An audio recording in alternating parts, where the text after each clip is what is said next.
Well, good afternoon, everybody. I have right at 1 o'clock, so I will not take up any more of your time than you all want questions to ask. So I'll get started. Before we introduce our main speaker, I did want to go ahead and introduce one of our new staff members, not to put her on the spot, but Jennifer Signs, as you'll see her just wave, is our new events manager and is going to be working with the FAAR team. She just started not yesterday, but last Monday. So she is very new. So when you come to the building, make sure you come say hi, and you're going to be seeing a lot more of Jennifer at our FAAR event. So I wanted to make sure that we went and introduced her because we are very excited to have her. So with that, I will get started today. So I am really excited to be joined by all of you, and our great speaker today, Liz White, is the Executive Director of the One Virginia 2021 Foundation. And I invited Liz to come meet with us at the urging of Randy Walther. So thank you, Randy, for that great suggestion. We saw her speak at a chamber event, and it was really fascinating. Even if you're not political junkie and nerd out on things like this, I think you're still going to find it very interesting about how the sort of sausage is made in Richmond and how this process was fairly unique in redistrictings of the past. So without further ado, I will hand it over to Liz White. Liz, thank you so much for being here today. Thank you so much, Kim. Thank you for having us. And Kim and Randy asked such good questions last time. I'm thrilled to be able to speak to you all. So as Kim mentioned, and as you all might know, whether you're a political junkie or not, Virginia completely overhauled the way we do redistricting this year. And as Kim mentioned, we have a pretty unique process. There's no other state in the country that has exactly the same solution to the gerrymandering problem that's been in existence for centuries. So I am going to share my screen and kind of take you all through the old way, the new way, what comes next, what that means for folks. Here we go. All right, can everybody see that okay? Okay, great. So let me go back over there. So real quick, One Virginia 2021, we have been around since 2013. We are a nonpartisan single issue group that has only focused on passing nonpartisan fair redistricting legislation through the General Assembly and amending the Constitution to change the way we draw our legislative districts. And that means the two chambers of the General Assembly, as well as how congressional districts are drawn. We were founded in Charlottesville, and we were the first full-time effort to work on this issue in Virginia. And it took the better part of the decade to get things done. But we got to see the issue of redistricting and the need for reform, and even just the word gerrymandering go from a very niche, very dry academic issue that only a handful of people, remembered from their civics class, to something that was the subject of several news reports and a very contentious amendment campaign, and really an impactful election issue in several cases. So I'm going to take you through how that happened. So to go really back to that 7th grade civics class, to Redistricting 101, every 10 years, you all know there's a census, right? We just had it, and that is in years that end in 0. So the following year, every year that ends in 1, every state in the country and all localities have to redistrict. And they have to do it because they're accounting for population shifts.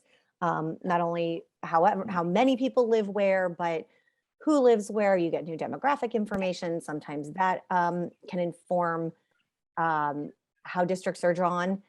So every state redraws their state government districts, but also their congressional districts, provided, of course, they have more than one. Historically, both parties, again, for centuries, have used this opportunity as a political weapon. Rather than just accommodating population shifts, they have used this process and the increasing technological advances and available data on voters to really carve up communities and manipulate districts to make their own re-elections easier, to make their seats safer. And again, there are no real heroes and no real villains along partisan lines on this on this issue, this has been everyone out for themselves. When the majority party manipulates district lines to artificially advantage or harm an individual, a group of voters, or a political party, that's gerrymandering. And again, when we started this, we'd go out and talk to voters at the polls. And I had one gentleman, I said, do you know about gerrymandering? And he said, is Jerry a Republican? So we have come a long way from people having any idea what we're talking about to most people at least understanding that this process was happening. So leading into this, you can look at these districts and know everyone knew there was a problem, right? Everyone who had even a little bit of awareness about what these districts look like and how they were drawn knew there was a problem with the old way. It had no transparency, had no oversight. It was backroom deals. I mean, just the epitome of like gross, smoky backroom politics. The things that everyone hates about politics and politicians those things were all wrapped up in the old way that Virginia redistricted. So, and there's the 28th House district, the old one. So you can see that was, no, maybe that's a Senate district, the 28th Senate district, excuse me. That's a pretty one in your area. This is the one we lovingly call the toilet bowl district. It goes around Henrico County. And we'll get into, some of the particular reasons why these districts were drawn the way they were. Can you all see my cursor when I move it? Okay, good. So I mean, this is just gross looking in so many ways, but I think it's like one of these little divots here that when these were drawn, one Republican delegate lived here and one lived here. So that's accounts for some of those lines. So as I said, the old way of redistricting, winner take all, whoever the majority party was in a particular chamber just got to draw the maps. They got to draw their own districts. And as long as they could cut enough of a deal to get them passed by the opposite chamber, the maps just passed like a bill, like any other bill. Simple majority, had to get through the other chamber and get signed by the governor. So as long as you can make, again, a sweet enough deal for the other chamber, you just pass each other's maps. And if it's an instance where the same party controls both chambers, especially if they also have the governor's mansion, you just ram through whatever maps you want. And there's no recourse for citizens, for voters, because what are you going to do? Vote them out? They've just made that really, really hard. So it was done behind closed doors, as I mentioned. And as I hope to illustrate, even more than partisanship, even more than protecting your partisan advantage, gerrymandering has always been about protecting individuals' jobs. You draw those maps, not just for your party, but also just because they're your friends. It is about incumbent protection and protecting individuals, and usually leads to the better part of the decade, these maps being in litigation. So just this last decade, the congressional districts, 3 of them were redrawn in 2015, and a third of the House of Delegates districts were redrawn in 2018. They were declared unconstitutional and redrawn, but that means that a third of Virginians were living in an unconstitutional district for 8 of the 10 years. So, it's been messy. It's been expensive for taxpayers because these are all taxpayer funded lawsuits. So just a big mess. Again, everyone agreed something needed to change. I love this example. I especially love it because it's right in your neck of the woods. But we've always used the now old Senate District 17 as a kind of sneaky gerrymandering example. Those maps I used on that first slide, I mean, they are, they've got the weird arms and the jagged lines and all of the kind of hallmarks that we think of for a gerrymandered map. I don't know if you all spend a lot of time thinking about what a gerrymandered map looks like, but if you do, you probably think of like skinny pieces and things like that. This district, if you just look at it, you kind of go, all right, it's probably fine. It's pretty compact. It kind of is just a square, like a weird like rhombus thing. So I want to go through the ways in which there are other ways to gerrymander other than draw a weird shape. So the most, I think, notable point about this particular map is it's what we call a Frankenstein district. Rather than use any kind of cohesive community as the anchor for that district. The map drawers took these like outskirts of Charlottesville, some of them, some of Fredericksburg, and some of Culpeper, and then just this kind of square in the middle, and stuck it all together and went, here, this is a community.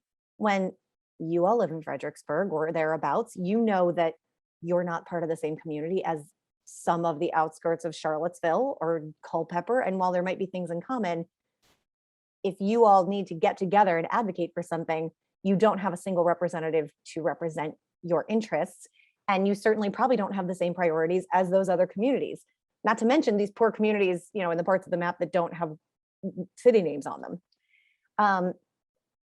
The other part of this that was interesting is the bipartisan nature of gerrymandering. Again, this goes back to how it's personal. There are a couple precincts down here in these Charlottesville outskirts. There were, in the middle of the decade, like 2014, there were 2 Democrat-heavy precincts in this Republican Senate district, and there were 2 Republican-heavy districts in the neighboring Democrat-heavy Senate district. And those 2 senators said, hey, can we just do like a mid-decade adjustment and just swap these? Just swap them to make each of our populations more likely to reelect us. And fortunately for redistricting, Governor McAuliffe was in office at the time, and he just had a policy where he did not allow mid-decade redistricting, but that wasn't law. So those voters just kind of lucked into this personal policy of the governor's, where they weren't allowed to just be swapped around to make 2 guys' lives easier. They could actually stay cohesive with their surrounding community, such as it is. But again, bipartisan, right? This wasn't about protecting a Democrat, protecting a Republican. It was just about making 2 dudes' lives easier. And it's personal. The other crazy story about this, it was drawn in 2011.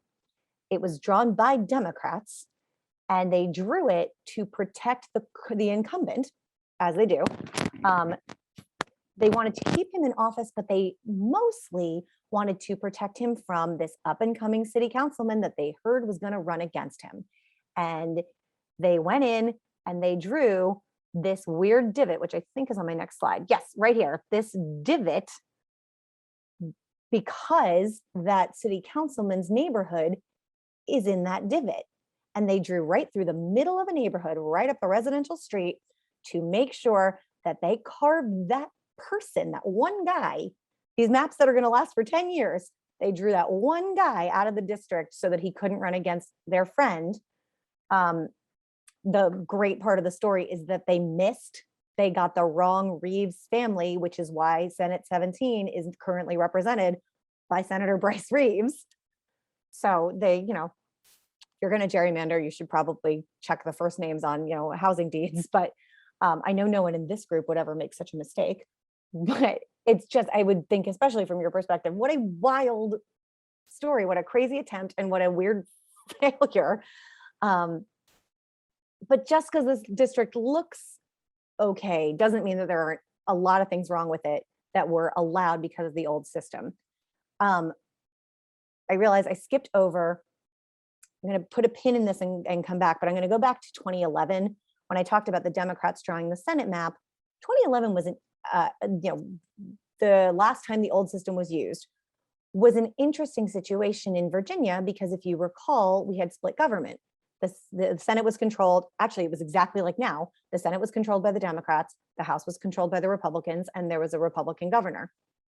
So people who'd been working on redistricting reform, because we are certainly not the first iteration of people to care about this issue, these longtime reformers kind of went, ooh, now's really the time. They, you know, one party can't push a whole map through, so maybe they'll have to compromise. And instead, what they got was a big bipartisan gerrymander. The House gerrymandered for Republicans, the Senate gerrymandered for Democrats, and they just passed each other's maps.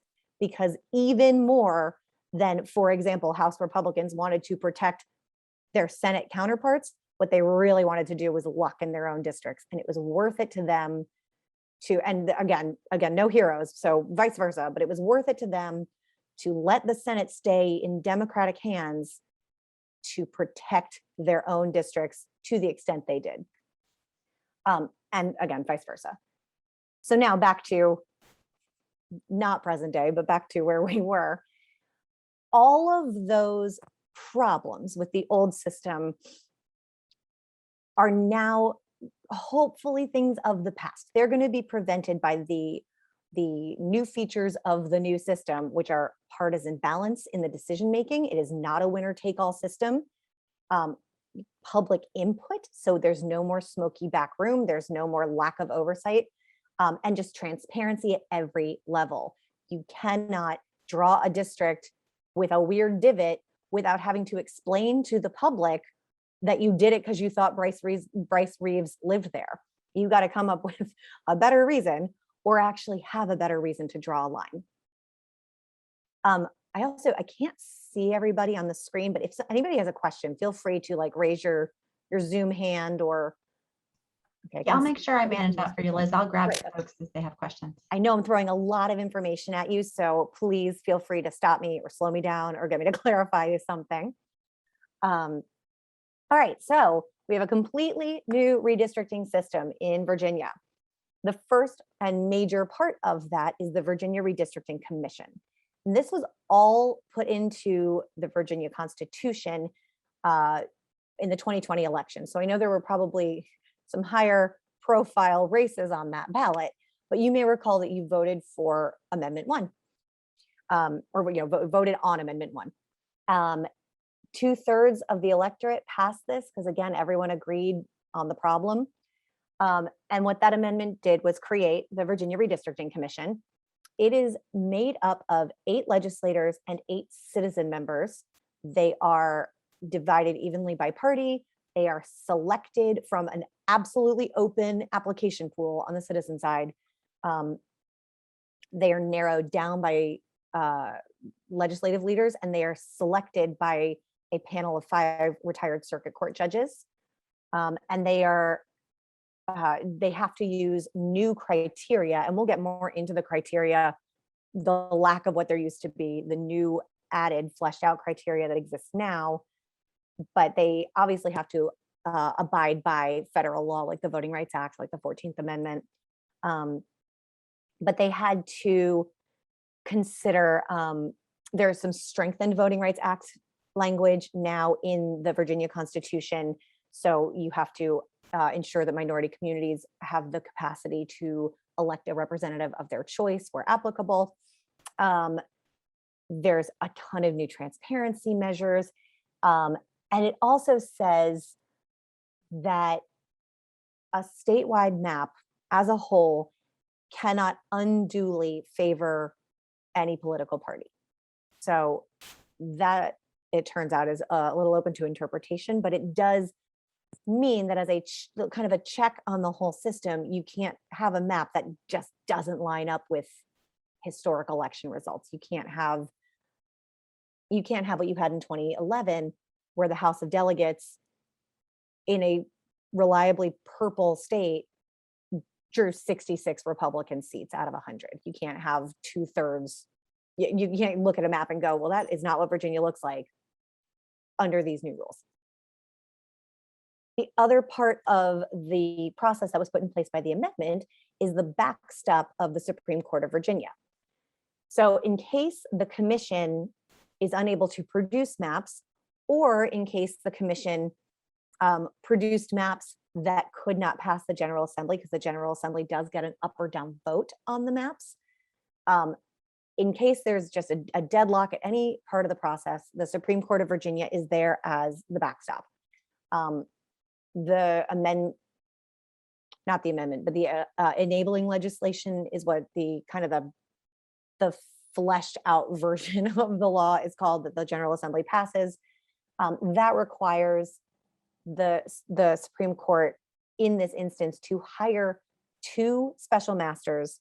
The special masters are court appointed map drawers in essence.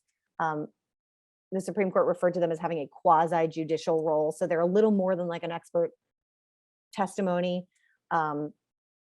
they truly do create and craft the final outcome that the justices just kind of approve or don't.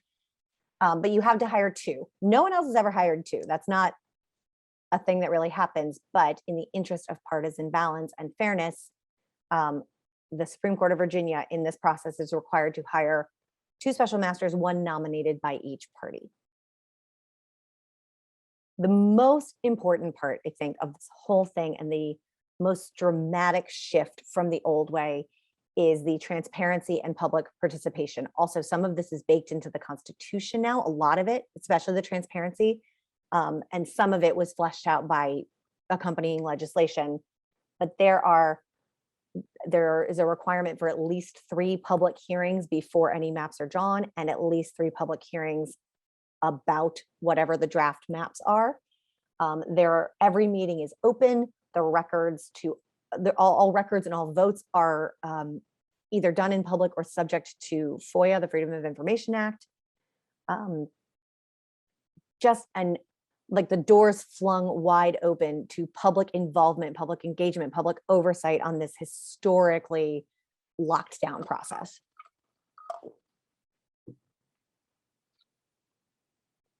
Does anyone have any questions before I move on?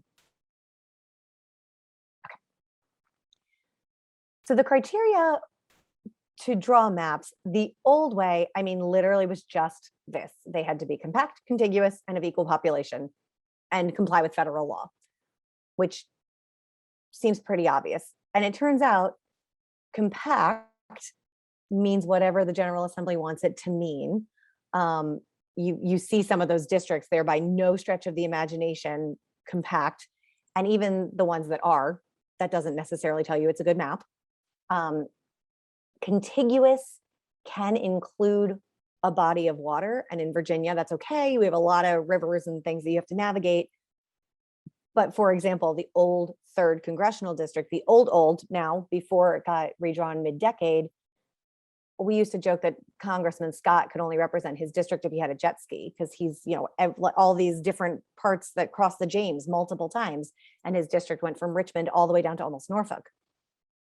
So contiguous is also seems obvious and also isn't a huge protector by itself against gerrymandering.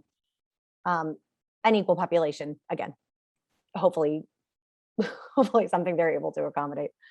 But now, new criteria, we talked about some of this.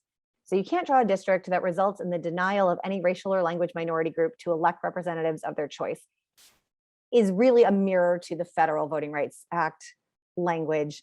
It was a pretty big victory that we actually were, I don't know that we ever expected it to pass, but to get that in the state constitution was actually a big coup, because the Federal Voting Rights Act has already been so gutted by the Supreme Court. The part that applies to racial gerrymandering is still intact, but certainly there's no guarantee that that's going to be true forever. So the fact that Virginia now has this seeming redundancy is very important. And if you want to get really into the legal weeds, also not a lawyer, I just play one on Zoom. But if you want to get really into the legal weeds, our language is just different enough that even if the federal language gets struck down, it won't automatically go with it. So again, big victory. We were pretty surprised it made it through, to be honest. That was a really exciting victory. Maps on a statewide basis can't unduly favor or disfavor a political party. We talked about that. We also, as a state, outlawed prison gerrymandering. And we are one of about a dozen-ish states in the country to have done this. Prison gerrymandering is what they call it when incarcerated people are counted in the population of the district where the prison or jail is, as opposed to their last known address. What this ends up doing, because incarcerated people cannot vote, you end up having just really disproportionate voting power in a district. So for example, you have a district with 100 people. Obviously, this is a very small district, but for math's sake, you have a district of 100 people, 30 of them are incarcerated because you're a county that has a lot of a lot of jails and prisons. So now all of a sudden those 70 voters have a really outsized influence in their vote. And then it's conversely true for communities where a lot of their citizens are incarcerated. So Virginia now, along with, again, another like dozen-ish states, counts folks at their last known address. The Department of Corrections goes through all the data, and that combines with census data to get a more accurate head count. And then communities of interest is the other big piece of the criteria that passed. This is a big buzzword talking point in the national redistricting community. This goes back to what we were talking about with the Frankenstein district. This is giving the public the opportunity to weigh in on what the cohesive units are in their area. So it might mean your city limits, it might mean your school district, it might mean everyone who shops at the same Kroger, it could mean whatever you want. It also might mean a racial or language minority. But it's often a much smaller unit than a locality or something that would be able to make up a whole district on its own. So this isn't necessarily saying you have to make a whole district out of people who speak Spanish, but it might say, of this population that speaks Spanish, please don't divide us up into several districts, because now if you leave us together, we could have an influential voting bloc that can drive policy and agenda and make our voice heard. It is an intentionally vague definition. Basically, the only thing it can't be is something political. You can't say we're a community of interest because we're all Republicans. You can't say we're a community of interest because we all love Howard Dean. You can't say, it can't be politically motivated, but otherwise, you are welcome to make the argument for anything you consider to be your community.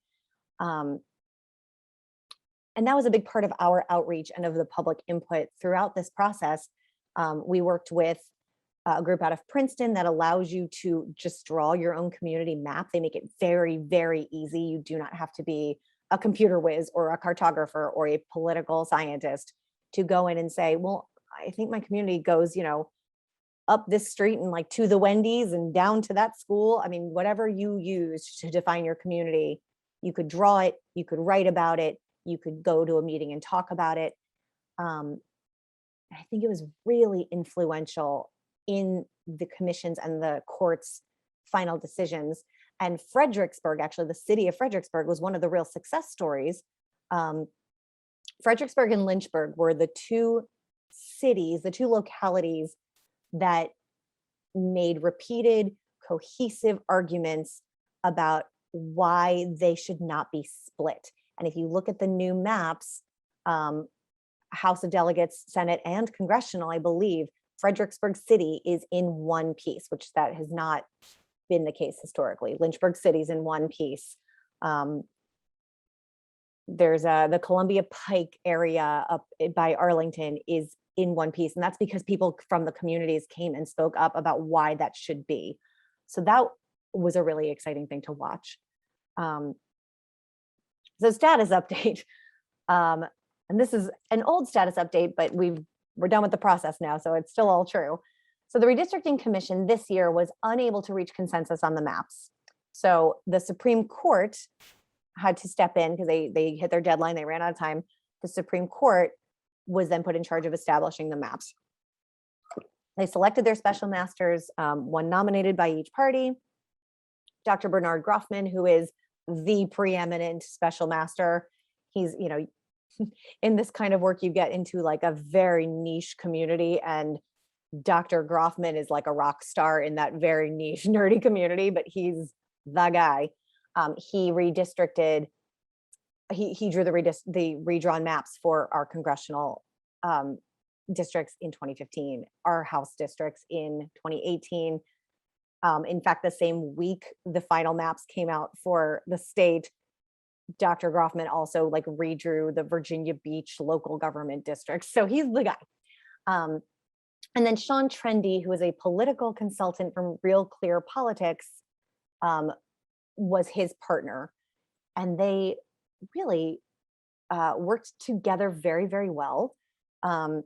As of December 28th, so they, as the second bullet point says, they submitted a map in early December, or a set of maps, and they were not required to take any public input at that point. The court, I think, kind of has an inherent lack of transparency just because of the way courts operate.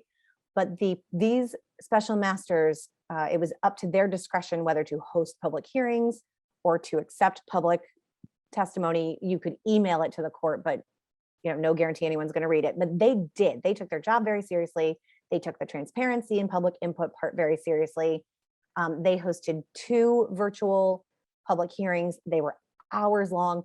All 7 Supreme Court justices attended those public hearings. I really, really thought it was just going to be Dr. Groffman and Mr. Trendy in a room, and it was all 7 justices and the special masters. So I thought that was just an indicator of how seriously the court took its role in this part of the process. So they incorporated all that public input, and on December 28th, SCOVA unanimously approved the plans for the congressional maps and the legislative districts. They were effective immediately. There is, I don't know if I have this in the slide. There's no talk of litigation pending from any direction.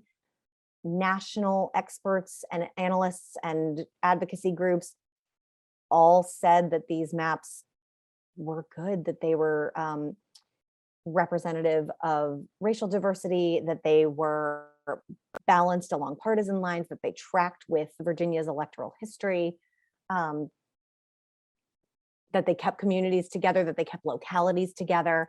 There's a lot of data and stats that you can delve into, but they pretty much improved dramatically on every metric.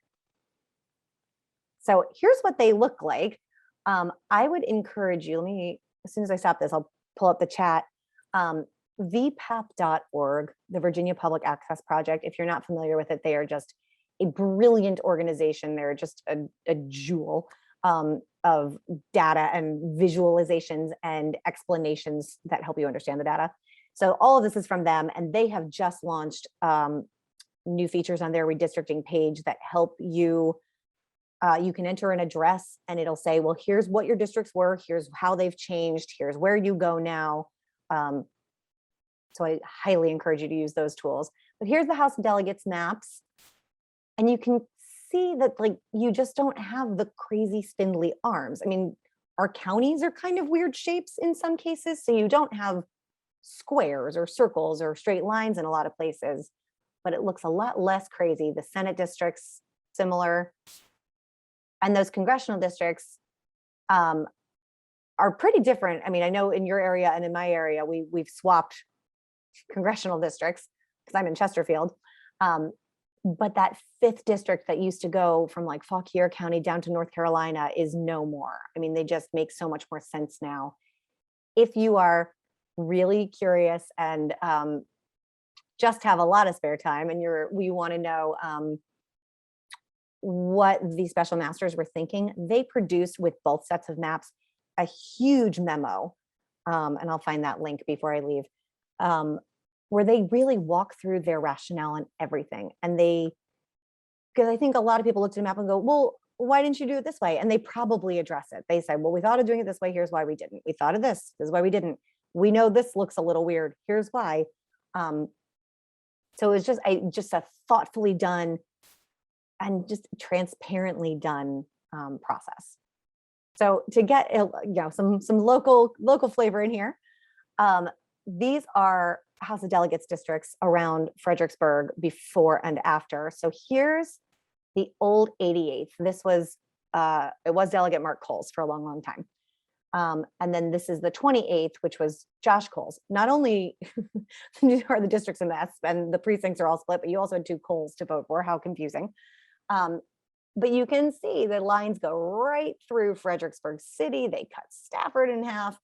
And now you have this 65th House district that, probably doesn't have super straight lines, but it is a cohesive block around the whole city of Fredericksburg.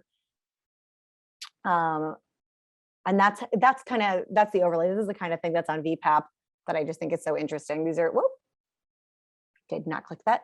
So you see all these House of Delegates districts that used to make up Fredericksburg, and now you see the one that goes all the way around. So Liz, quick question on that one. Yeah. For 65, do we know, I think I asked this before and I can't remember, does Tara Durant live in that district? I don't know, but VPAP will know. Okay. So the other thing that happened, that this is a great segue. One, you can tell how bad the old maps were, and two, you can tell how independent these special masters were, because about half of current members of the General Assembly have been drawn into districts with at least one other incumbent. So one, that means there's going to be, means a lot of people are going to need houses, but it means there's going to be a lot of moving and or retirement and or primaries, but a lot of big decisions that are going to need to get made. It also means that there's going to be a lot of new blood, which is pretty exciting.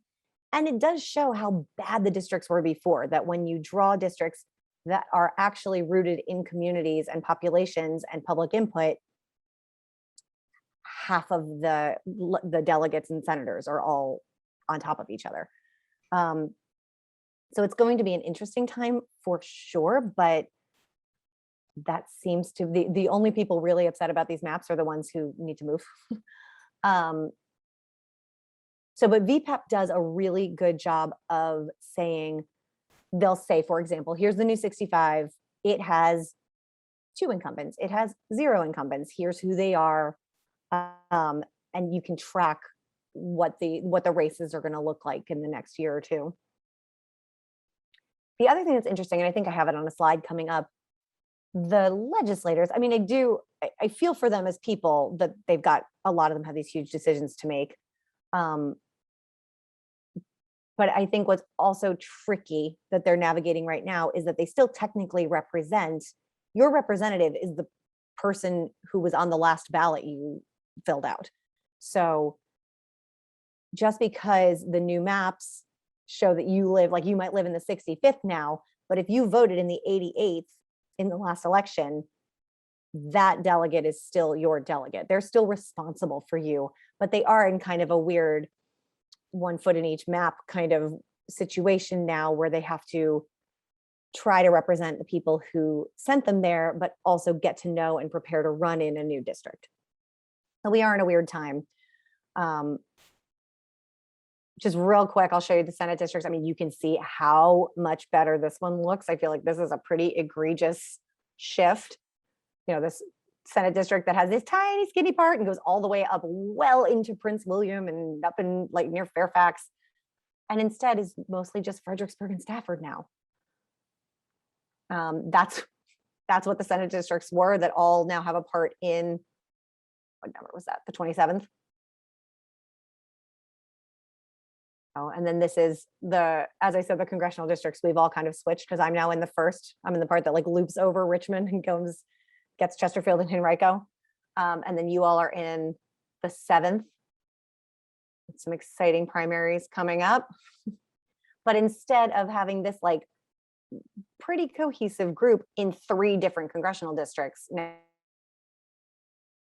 But yeah, I encourage you to go on VPAP and poke around in these maps and see who lives where now and who you get to vote for now.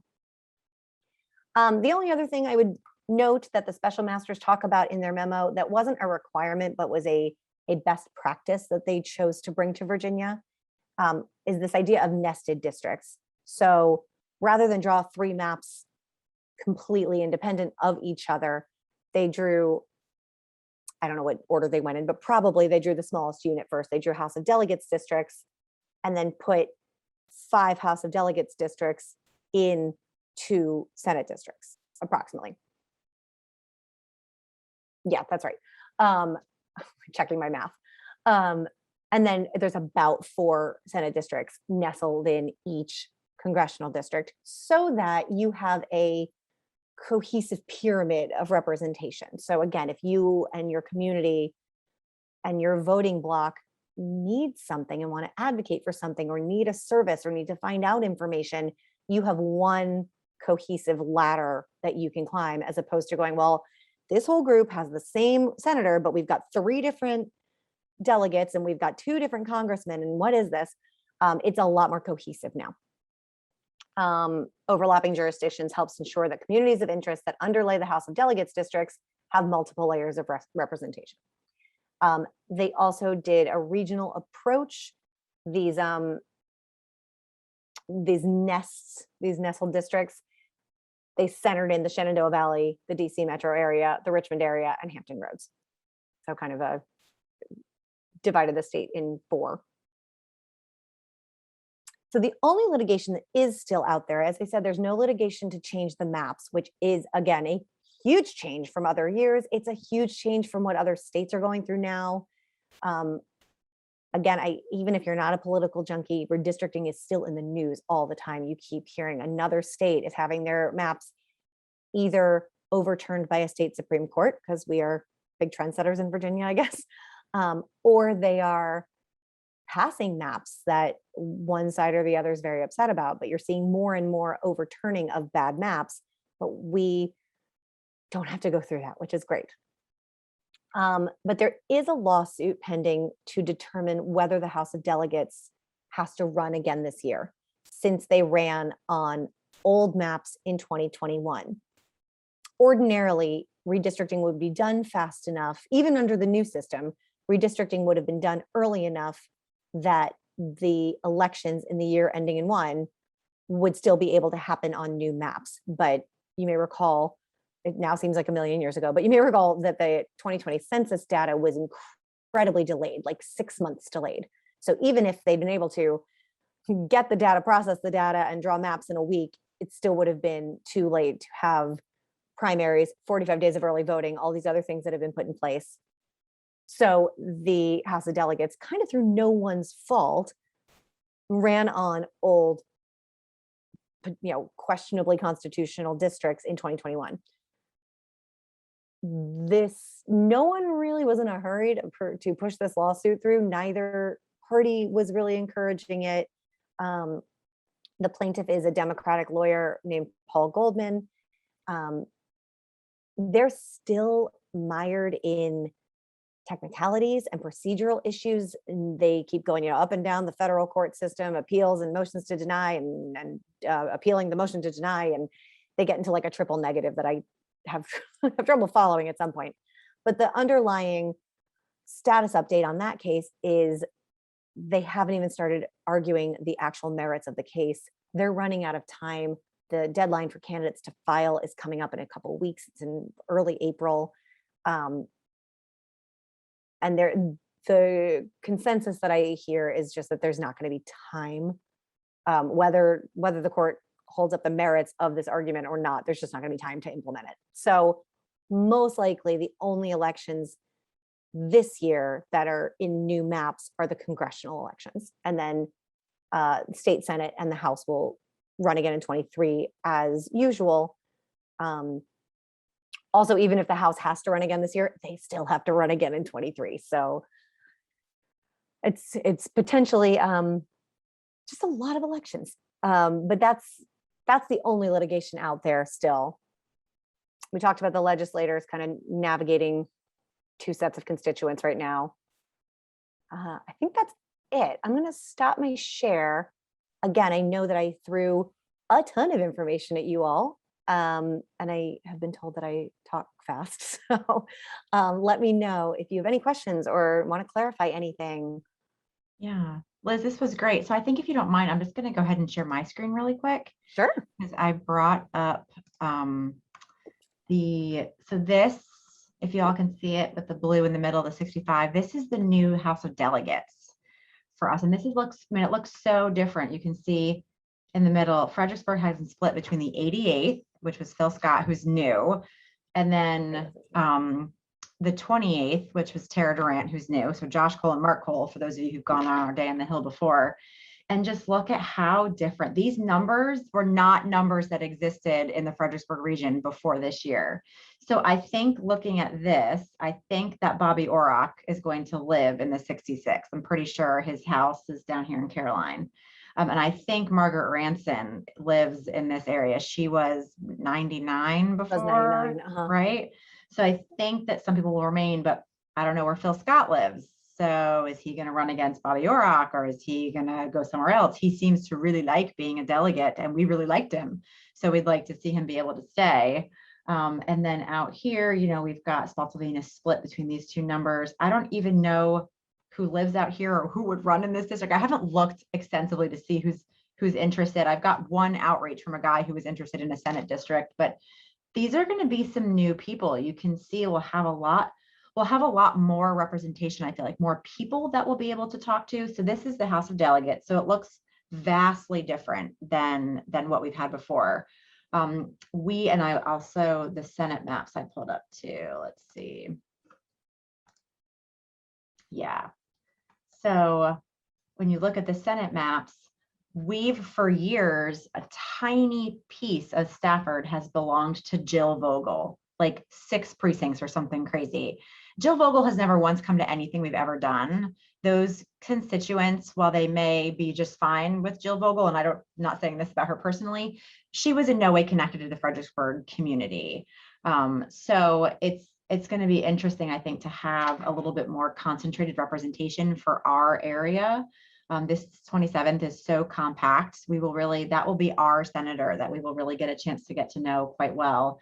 And I think that there'll be some interesting opportunities, with folks, and who knows what's going to happen with Bryce Reeves, who's running for the congressional seats, which I'll pull up. And this looks very different too. So I know all of us are familiar with Rob Whitman. I mean, Rob's been our guy for, a long time. He's my guy. Right. He is, we've had a great relationship with Rob over the years, and he will no longer represent any of the FAAR footprint, not any. Maybe Colonial Beach. Maybe I should misspeak. Colonial Beach is ours. I see that on the map. Maybe he'll have part of Colonial Beach, but not enough for us to really interact with him anymore. So that 7th is going to be a big deal for us. And it's an interesting district for us. We've got an enormously crowded Republican primary, it's looking like, with lots of folks who have filed and have expressed an interest, and several of them are existing legislators, whether they're at the county level or like Bryce, who's already a state senator. So that's going to be really interesting to watch. And then also, I guess we'll have a little bit of that. What is that yellow one? 10? I don't even see the number. But we'll have a little bit here. That's the 5th. The 5th. Okay. So we'll have a little bit there, I guess, with some of our tiny bit, probably not enough for us to really engage with them very much, especially since that's probably one of our lower population areas of the county. But this 7th is going to be very interesting for us to watch. And I guess also we'll have a lot of relationships to make. Once this starts, I'll have to remember new numbers, and we'll go to different places in the General Assembly building when we go down there, but we will have some real advocacy introduction to have. Some of these people are going to have worked with us before, but some of these districts could be completely new legislators. It's going to be interesting for people to get used to. And I would think it would be especially nice to have that like cohesive pyramid of representation. You don't have to get to know 15 delegates because they each have a tiny part of one of your areas. And I think too, Jill Vogel, you're talking about Jill, and that reminds me, she had this tiny piece of like the Fredericksburg area, and Culpeper is also divided, in the old maps, is divided into 3 Senate districts. Teeny little Culpeper is in 3 Senate districts, and Jill was one of them. Jill was a huge advocate for redistricting reform, and I think part of it is because she had all these years of actively trying to represent all her constituents, but she had like 7 localities or something, and 2 or 3 of them, she has a tiny piece of them. So she's like, I only have so many hours. I've got to, try to deal proportionally. So she said, we had an event where she talked to a group of our folks down in Virginia Beach. And she said, you would think the argument is always, well, see, Culpeper has 3 representatives now in the Senate. There's 3 people looking out for them. She goes, but in reality, there's nobody. So now having these communities together, I would think as professionals who rely on your relationships with your representatives, you have an easier job, and so do they. Yeah, and I think the city of Fredericksburg is a great example. I personally live in the city, and I lived in Mark Cole and now Phil Scott's district. And just a couple miles away, because the city is not very big, it was the 28th. And I can't remember if it was last cycle or the one before. I think it was the one before. Their voters were misgiven the wrong House of Yep. Delegates district. And Yep. not that their votes would have changed the outcome, but those individuals were disenfranchised because it was too dang confusing. It's this very, you go to the voting precinct and some of it's in this one, some of it's in another. And it was very challenging for the election workers to make sure they got it right. And those people, I mean, their votes didn't count. And that has to be a bad feeling for folks. You never want to feel like your vote didn't count. So this makes it so much cleaner, it seems like. And really from a community of interest perspective, why would the city of Fredericksburg be split up? For a long time, they had single stream education. I mean, it's one community with one school. So it was interesting that it was split. And I think it does dilute the priorities of the district when of the locality when you're split and you're such a small geographic area. So I'm excited about the potential of being able to speak in Fredericksburg with sort of one voice with one elected official. So any questions? I popped in the chat both the link to the Supreme Court document. It's going to be a PDF. At first, you're going to open and be like, why am I looking at this? But if you go down, it has all links for both interactive and static PDF maps of the House of Delegates, the state Senate, and the congressional maps. And then VPAP is always a great resource. Yeah, I'm sorry. I think the memos, the special master memos, are down there too, I believe. Yes. And they're I made them sound really dry and dense. They're actually really interesting. They're written in like non-legalese, like plain English. They really explain their rationale for drawing, especially the congressional districts the way they were. I don't know if that's helpful in like a normal person's daily life. It certainly was interesting and honestly might just help you understand like what their thoughts were about the communities. Yeah, so Randy, I think that you're probably interested in that. You read that and you come back and let us know what's in it. Give us a little synopsis. But if you all want to check out any of that, and I do encourage you to go put your address in BPAP. It's really interesting. It'll tell you where you are now and where you're going to be and if somebody resides there. And it was really interesting. So thank you so much. This is great information, and there'll be a lot more for us to bring from a FAAR perspective, because we will have so many sort of new relationships to forge with the new districts. And I would encourage you to follow, definitely VPAP. Most of what we post is going to be stolen from VPAP. But if you want to follow us on Facebook, we're partnering with the League of Women Voters, and we'll work with them on getting information out to voters about the new maps and how these new maps affect them, especially for the congressional elections, and then again through next year's General Assembly elections. Well, Liz, thank you. Does anybody have any so much final for having questions? me. All right. Well, thank you all for being here. This is really interesting, Liz. I really appreciate your time, and you all will be hearing more from us as we potentially interview and endorse in some of these new districts next year. Hopefully next year. I'm not ready to do that now. I don't think it's I think you've got some time. The state, but all right. Thanks, everybody. Thank you all. Bye.